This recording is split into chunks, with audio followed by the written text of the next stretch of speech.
Assalamu alaikum Julie. Alaikum salam wa rahmatullahi wa barakatuh, Mehdi.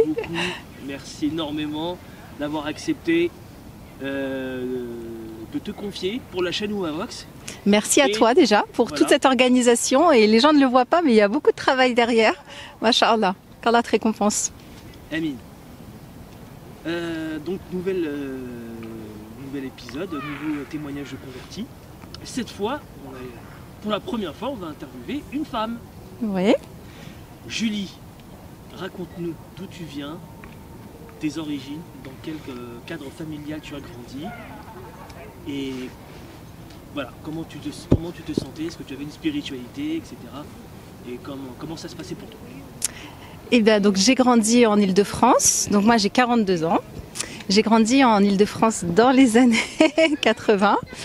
Je viens d'une famille française catholique mais pas pratiquante particulièrement. Donc une famille qui n'est pas particulièrement pratiquante, qui était de culture chrétienne mais pas de pratique particulière, pas de, on va dire, de culte régulier à l'église ni quoi que ce soit. Mais moi, d'aussi longtemps que je me souvienne, je crois en Dieu, je croyais en Dieu et je priais Dieu. C'est-à-dire que depuis mon plus jeune âge, j'ai des souvenirs où je priais Dieu, enfin je parlais à Dieu. Je faisais des doigts, quoi, en gros. Je demandais des choses à Dieu. Et donc pour moi, ça a toujours été comme ça. Et toute petite, je me posais pas plus de questions sur comment on doit adorer Dieu.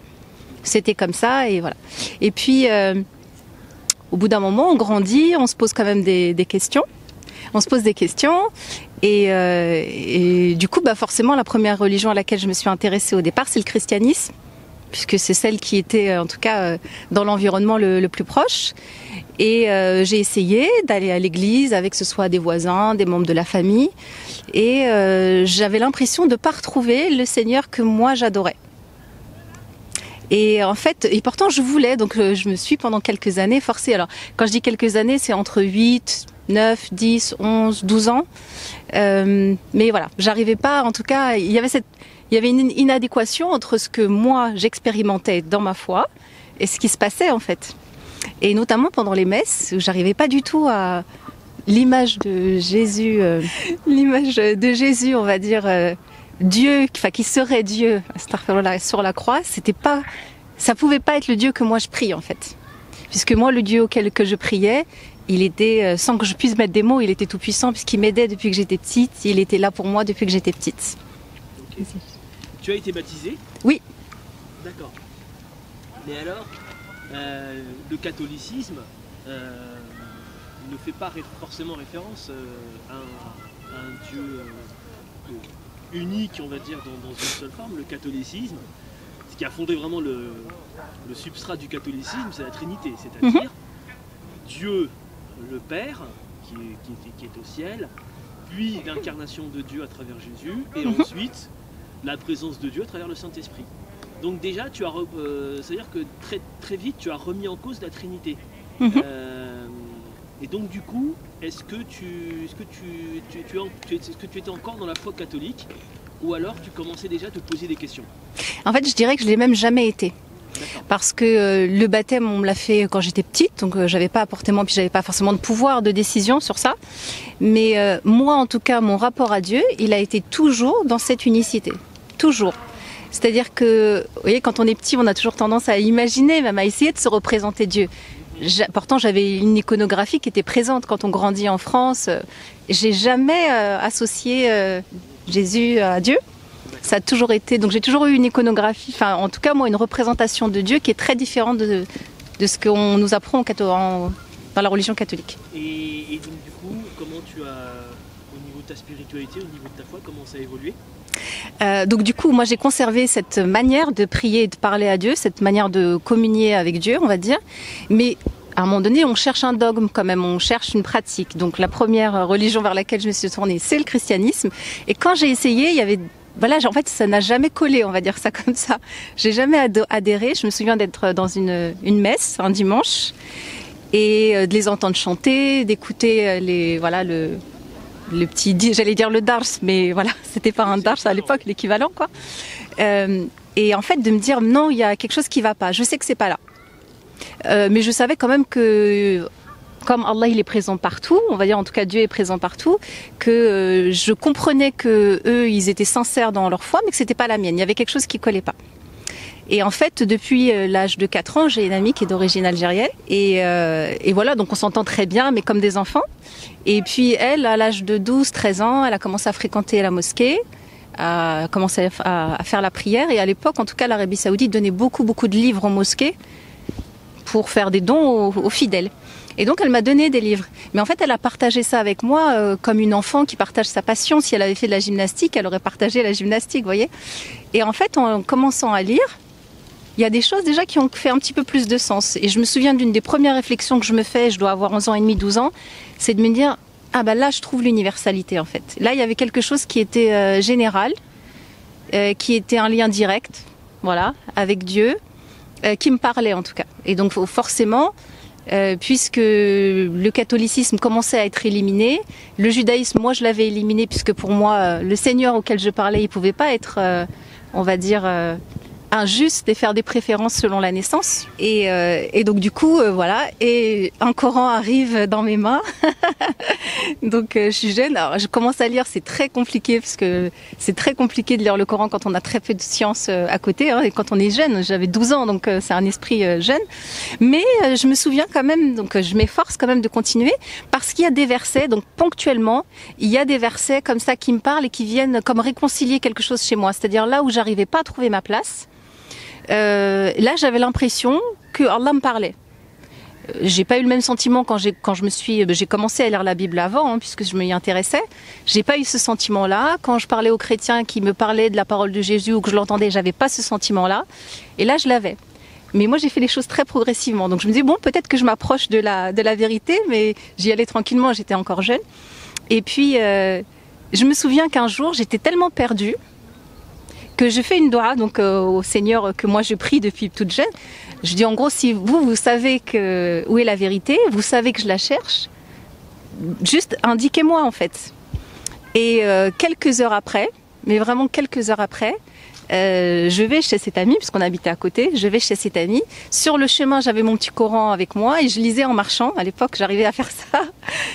Et je tombe sur un des versets et je pourrais même pas, et je m'en veux, je pourrais pas me souvenir de quel numéro de verset, mais c'est un verset en tout cas qui parle de la vérité et que Allah est la vérité, que le Coran c'est la parole véridique. Et en fait, c'est comme si c'était la réponse à mon invocation d'il y a quelques heures. Et à partir de ce moment-là, je me dis bon bah je crois que c'est ça la vérité. Mais je vous dis j'ai 12 ans, hein, donc 12 ans et demi quoi, quelque chose comme ça, 13 ans.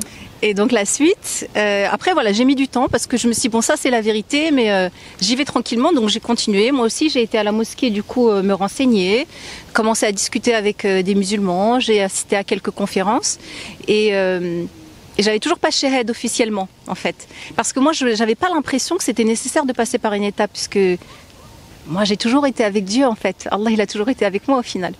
Un jour on est avec un groupe de camarades, on parle de l'enfer et de ce qu'on a entendu à la mosquée le dimanche dernier.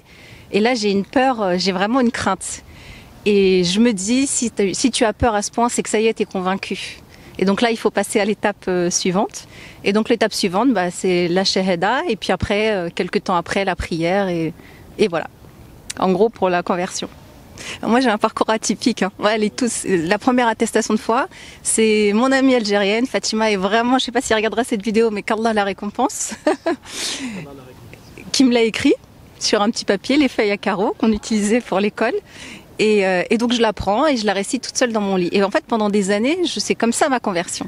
C'est plus tard, bien après que je commence la prière, que j'ai officialisé, on va dire, avec témoins, etc. Mais à l'époque, en fait, on n'avait pas tellement d'infos, même mon avis, on n'avait pas tellement d'infos sur comment ça devait se passer. Et du coup, je l'ai fait seule. Et je comprends donc du coup l'étape nécessaire, mais il y a une conviction au fond de moi qui me dit, mais j'étais quand même musulmane avant, en fait. Et donc du coup, c'était presque une impossibilité dès le départ, en fait, finalement, de rester chrétienne ou de devenir chrétienne plus officiellement. Je ne sais pas si c'est clair ce que je dis. C'est qu'en fait... j'ai jamais eu de culture à proprement parler chrétienne, et quand je m'y intéresse, il n'y a rien. Il n'y a rien qui fait sens, qui est logique en fait. Parce qu'en fait, moi, au départ, je cherchais quelque chose qui puisse être en adéquation avec ce que moi, j'expérimente réellement. Parce que cette communication que j'ai avec Allah, elle est réelle pour moi. Elle est très vraie. Et il fallait que ce soit quelque chose qui fasse sens avec ça, ou en tout cas qui laisse place à ça. Et dans ce que proposait, on va dire, le catholicisme ou les gens dans mon entourage à l'époque, c'était pas ça. Puisque c'était forcément par un intermédiaire, et notamment en plus, les gens dans mon entourage étaient beaucoup dans le rapport de l'adoration par Marie. Donc on rajoute, j'allais dire, un intermédiaire supplémentaire dans ces cas-là. Moi qui avais une communication directe, vous voyez là, on me demande de passer par 2 intermédiaires différents, c'était pas logique en fait. Et donc j'étais presque disqualifiée dès le départ parce que moi j'avais pas besoin de ces intermédiaires. C'est pas ce que j'expérimentais, vous voyez. Donc en fait, tout était manquant, je dirais. Moi j'ai tendance à le dire comme ça, c'est qu'en fait ma fitra naturelle, quand on est musulman, Allah il me l'a juste préservée d'une certaine manière. Ta famille et toi, de quelle origine? Alors, ma mère est d'origine espagnole et mon papa d'origine italienne. Est-ce que justement, le fait d'avoir une culture méditerranéenne, est-ce que ça a été un frein vers ton cheminement vers l'islam? Ou alors, au contraire, est-ce que ça a été un moteur? Je pense ni l'un ni l'autre. Bon, pour être tout à fait honnête, j'ai pas grandi avec ma maman parce qu'elle a eu des problèmes de santé, donc j'ai été placée à 4 ans. Donc j'ai grandi dans une famille d'accueil française très traditionnelle, mais vraiment très traditionnelle, c'est-à-dire que tous les codes qu'on peut retrouver chez les familles maghrébines et africaines, ils y étaient chez moi. Ça, j'en suis consciente, c'était une grande chance pour moi, mais par contre, ils ont été très hostiles à ça. Ma mère, elle, par contre, pas du tout, puisque moi je lui parlais de ma foi depuis toute petite. C'est même elle qui me rappelait des souvenirs. Et donc elle l'a bien pris, parce que je l'ai fait progressivement, parce que je commence à parler de l'islam, j'ai 8-9 ans, mais officiellement, à 14 ans, ça devient concret, vraiment. Donc on va dire il y a une progression. Cette famille d'accueil, non, m'a mis clairement des bâtons dans les roues. Donc m'a pisté pour le ramadan, pour pas faire le ramadan. La prière, ça a été, on se cache au début pour faire la prière, voilà. Et puis au final, avec la persévérance, ils se sont rendus compte qu'en fait, j'allais pas forcément entrer en guerre, mais j'allais pas arrêter non plus. Et donc finalement, le temps m'a donné, on va dire, raison, entre guillemets. Et Allah a facilité, en fait, ils ont cédé à la fin. Ils ont cédé, donc c'est-à-dire qu'ils ont fini par accepter. Ouais. Enfin, en tout cas, ils ont arrêté de me mettre des bâtons dans les roues. Alors, j'ai plus beaucoup de contact avec eux. Ça fait longtemps, hein, maintenant. Par contre, ma mère, alhamdoulilah, est toujours là et elle me soutient. Enfin, depuis le plus jeune âge, c'est elle qui m'a acheté ma viande halal. Ça aussi, j'aimerais lui rendre hommage parce que c'est pas évident. Donc, à 12-13 ans, quand je lui dis que, voilà, que c'est important, elle fait le nécessaire et elle achète ce qu'il faut. Donc, elle m'a toujours accompagnée, m'a toujours soutenue dans cette démarche, en tout cas. Sachant que depuis à peu près 30 ans, l'État, la République, laïque, mène une sorte de croisade, entre guillemets, bien qu'elle se dit laïque, elle mène une véritable croisade contre les musulmans et surtout, leur cible, c'est la femme musulmane. Tout à fait. C'est la femme musulmane et le voile. Comment as-tu vécu ces événements et comment, raconte-nous ta propre expérience, comment ça se passe pour toi? Alors ça, c'est une excellente question, il y aurait beaucoup de choses à dire. Une première chose déjà que je peux dire, c'est que finalement, c'est peut-être un des seuls sujets, enfin c'est un des seuls angles d'attaque, j'allais dire, où être converti, c'était plus difficile. Parce que quand on est converti, on est forcément catalogué. Là où une femme qui est de naissance musulmane est considérée peut-être comme déjà soumise, avec tous les clichés qu'on entend, nous, on l'aurait choisi, entre guillemets, d'être soumise. Donc c'est un non-sens total pour l'Occident, vraiment. Et donc du coup, c'est forcément, si on se convertit, c'est forcément pour un homme. Ou alors parce qu'on est faible, on a des problèmes psychologiques dans notre vie, ça je l'ai beaucoup entendu, et qu'on va forcément du coup se soumettre à lui et perdre de sa liberté et notamment se voiler. Donc ça c'est un des commentaires que ma mère a reçu quand j'étais jeune d'une amie à elle algérienne d'ailleurs, mais qui ne pratiquait pas et qui lui avait dit mais t'as pas peur qu'elle se voile. C'était, vous voyez, comme si c'était considéré comme le danger ultime. Voilà, c'est la fin du monde. Mais je me suis voilée, oui. Et alhamdoulilah, je m'en porte très bien. Donc voilà, en tant que convertie, c'est vrai que c'est une difficulté supplémentaire. Mais la place de la femme musulmane en France, c'est assez compliqué, ça c'est sûr, parce qu'on est finalement à part bien sûr par la grâce d'Allah, on n'est pas toujours maître finalement de ce qu'on dit et de ce qu'on fait. C'est-à-dire qu'on est toujours un peu instrumentalisé. L'Occident va nous faire passer pour des victimes. On n'a pas choisi, on est soumise, etc. On est forcé. Et puis, si on est honnête aussi, dans la communauté musulmane, parfois, on nous assigne à des places précises. Et donc, une bonne femme musulmane serait un tel stéréotype, là où en fait l'islam, et c'est d'où l'intérêt de revenir toujours à la science, hein, c'est qu'en fait, dans l'islam, il y a une pluralité de femmes et d'adoratrices totalement différentes. Il y a évidemment un socle universel, hein, ça c'est sûr. Et après, il va y avoir des universitaires, il va y avoir des femmes à la maison, il va y avoir des globetrotteuses. Enfin, quand je dis globetrotteuses, on se comprend. Il va y avoir, voilà, il y a tout type finalement de profil et tout type de possibilités tant qu'on est dans l'adoration d'Allah. Donc ça, c'est vrai qu'en Occident, c'est très marqué. Là où à l'étranger, j'ai, alhamdoulilah, pu voyager un peu à l'étranger, c'est beaucoup moins le cas. Et du coup, on est moins pris et mis dans des cases. Et en Occident, il faut qu'on se départisse de ça, en fait. Finalement, des deux, oui, j'allais dire des deux stéréotypes dans lesquels on veut nous mettre. Allah, il a mis quelque chose, je trouve, de magnifique en nous. C'est cette fitra naturelle, c'est-à-dire que on a des valeurs naturellement qui sont innées, qui sont confirmées d'ailleurs par les études en psychologie. Il y a beaucoup de choses qu'on a appris, et il y a des choses qui sont totalement innées, dont fait la partie la pudeur. Il y a un rapport à la pudeur, que ce soit chez l'enfant et chez l'adulte, qui est complètement inné. J'allais dire peut-être écouter ça, c'est-à-dire écouter un peu son intérieur. C'est-à-dire que quand on sent que oui, c'est peut-être pas finalement la bonne attitude, c'est peut-être pas la bonne tenue. En fait, là je parle en tant que femme. Hein. On a parfois des signes où on se dit que non, là finalement c'est peut-être pas la bonne attitude à adopter, ou peut-être pas le bon comportement, pas la bonne tenue, peut-être pas le bon endroit à fréquenter. On a ces signes-là. Peut-être ça, c'est la première chose, c'est déjà de s'écouter soi-même.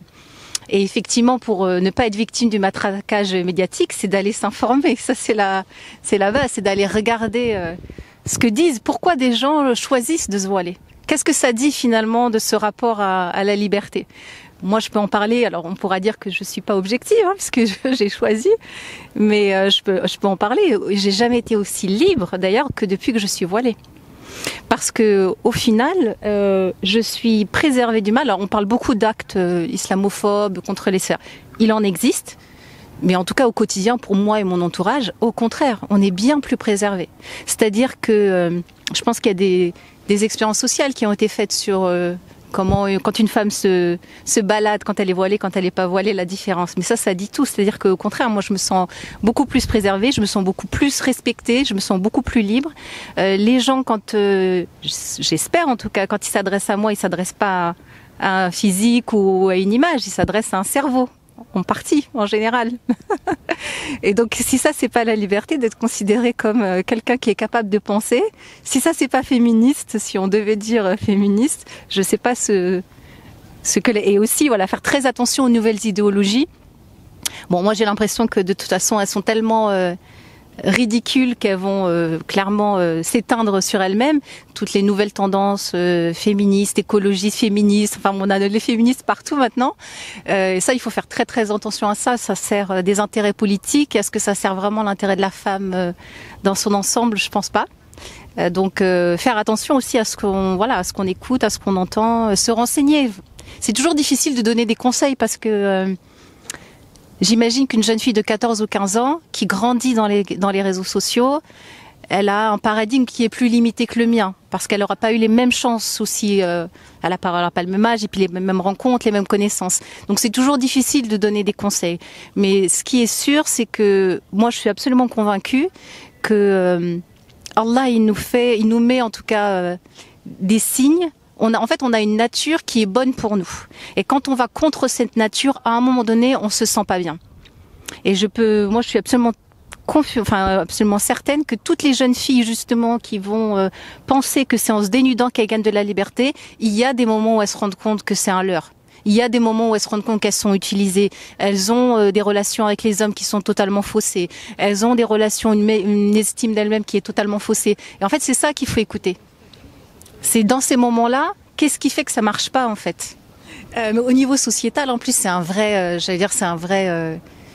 c'est une vraie bénédiction en fait finalement le voile, parce que ça permet, même si on est bien d'accord que le voile n'est pas que dans les rapports hommes-femmes, c'est d'abord une obligation, une adoration envers Allah. Mais pourquoi? Parce qu'Allah il nous veut du bien. Il faut vraiment toujours partir du principe qu'Allah il nous veut du bien. Et il nous veut du bien en communauté, c'est-à-dire pas qu'à une personne individuelle, c'est à l'humanité entière. Et en fait quand on enlève ces rapports dans la sphère publique des hommes, femmes, séduction, etc., l'aspect sexuel, et bien finalement on se rend compte qu'on a une solidarité plus grande, on a une fraternité plus grande, on a des foyers qui se tiennent mieux, avec moins de West-West, moins de difficultés, moins de tentations. En fait, c'est cet élément qui peut paraître à titre individuel parfois un peu difficile. Finalement, quand on prend du recul, on se rend compte que sur le plan sociétal, communautaire, enfin de la communauté dans son entièreté, c'est une grande bénédiction. Et c'est moi en tant que femme qui dis ça, mais c'est une réalité en fait, c'est une paix en fait, c'est une paix pour tout le monde.